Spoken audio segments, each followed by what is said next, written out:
What is getting in the way of you qualifying for a mortgage?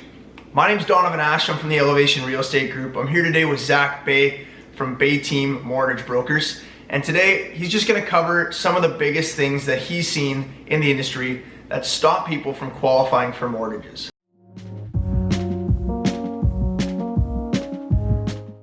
So Zach, thanks for joining us today. Really appreciate it. Why don't you take it away and tell our viewers here what's some of the biggest things that are getting in the way of them qualifying for a mortgage to buy a home? Yeah, for sure. So the first one is overextended debt. So we see a lot of people come in and they'll have a car loan or a lot of student debt or a lot of credit card debt. And this takes away from your borrowing power. When applying for a mortgage, you can qualify for a mortgage and then you can have a little bit of extra debt on the side, but not a significant amount. So one of the biggest ones that we see that takes someone away from being able to qualify for a mortgage is having a large car payment that they got before they bought a house. Yeah, I definitely have some friends and acquaintances that have really nice vehicles but are still renting and don't really understand why they can't qualify for a mortgage. It seems to be pretty common. Do you run into that a lot? Yeah, so if your goal is to buy a place, you want to know what is going to affect your decision in the future on being able to buy a place or not being able to buy a place. And buying a car on a car loan or a lease is definitely a big factor in you being able to qualify or not qualify for a place.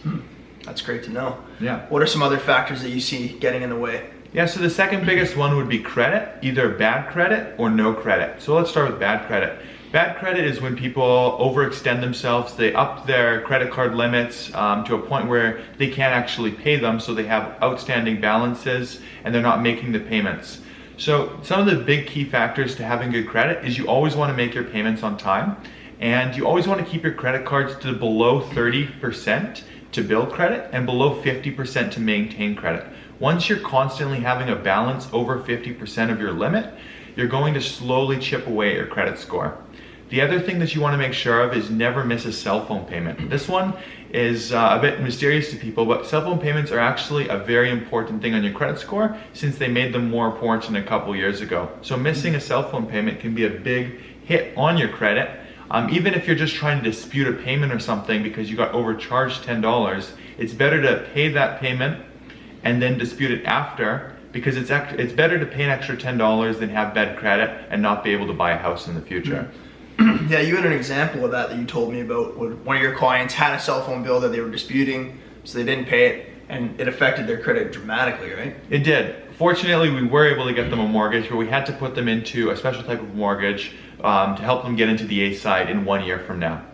So it's better just to pay your cell phone payments on time and then dispute them afterwards, as they do affect your credit quite a bit. That's great to know.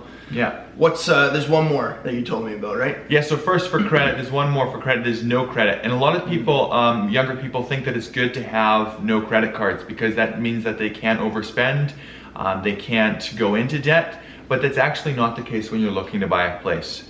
From the lender's perspective, they want to see that someone has the ability to pay them back. And if they don't have any history of you paying back other people, then they can't tell if you're going to be able to pay them back. So having 2 credit cards of balances of minimum $2,500 and consistently using a little bit on each of those credit cards and paying them back gives the lender the confirmation that you'll be able to pay them back in the future.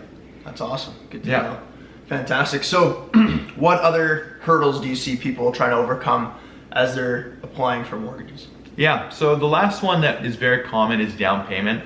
A lot of younger people come into a transaction and they won't have that 5% or 10% needed for the down payment.